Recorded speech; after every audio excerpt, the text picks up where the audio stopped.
Magandang hapon mga ka-happy hour. Narito ang mga balita para sa MBC TV Network News Update, 4 PM edition. MMDA muling nanawagan sa publiko sa responsableng pagtatapon ng basura. Yan ang MBC TV Network News, ni Wina Pearl Hesoro. Nanawagan si Metropolitan Manila Development Authority Chairman Attorney Romando Artes sa publiko na maging responsable sa pagtatapon ng basura, ito ay sa gitna ng mga pagbahang nararanasan dito sa Metro Manila. Sa panayam ng DZRH News kay Artes, sinabi nito na tunetoneladang basura ang kanilang nahakot mula sa mga pumping station at mula sa kanyang pag-iikot, nakita niyang iba't ibang klase ng basura gaya ng sofa, refrigerator, mga punong kahoy na pinagputulan at ibang klase ng basura pa. At sa pagbisita ko po kahapon, nakakita po ako na iba't ibang klaseng sofa, refrigerators, mga pinagputulan po ng kahoy at iba't iba pa pong klase ng basura. Ayon kay Artes, hindi naman nila kayang bantayan lahat ng nakatira sa waterways na pinanggagalingan ng mga basura, kaya't dapat lamang na huwag nilang katamaran at magkaroon ng disiplina sa pagtatapon ng basura.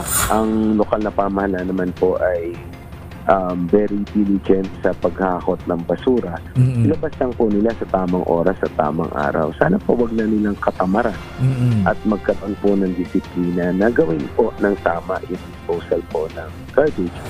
Samantala, mabilis umano ang paghupa ng tubig baha sa Metro Manila dahil gumagana ang 71 na pumping station na under jurisdiction ng MMDA at patuloy ang kanilang declogging habang bumubuhos ang ulan.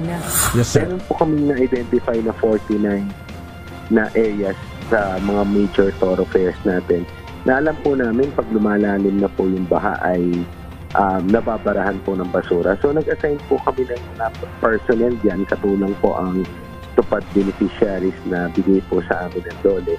Inaabangan na po yung basura na dala ng tubig ulan. So pinipick up na po yan pag dumadating to ensure po na walang bara yung ating mga drainage. Tuloy-tuloy naman ang kanilang paglilinis kasama ang mga lokal na pamahalaan sa NCR para maiwasan o malimitahan ang pagbaha sa Metro Manila. Para sa MBC TV Network News, ito si Wina Pearl Hesoro ng DZRH. Una sa Pilipinas, una sa Pilipino.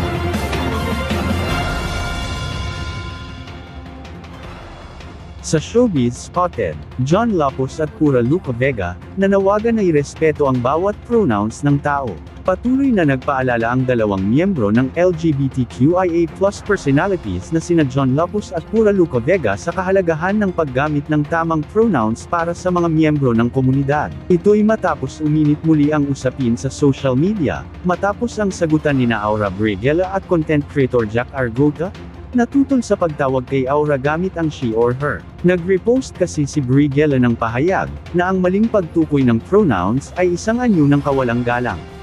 Sa Instagram post ni Lapus noong July 20, iginiit nito na simpleng bagay lamang ang pagtawag sa isang tao gamit ang nais nilang pronouns, at ito'y nakapagpapasaya sa kanila. Samantala, sinigundahan naman ito ng kontrobersyal na drag artist na si Pura Luca Vega, na gumagamit ng they or them na pronouns, na ang sadyang maling pagtukoy aniya ng kasarian ay hindi lamang pagkakamali kundi isang uri ng panlalait aniya, mas mainam kung gagamit na lamang ng Filipino na likas na gender neutral. At yan ang mga balita para sa MBC TV Network News Update, 4 PM edition. Abangan ang mga susunod na balitaan mamaya, para sa 5 PM edition.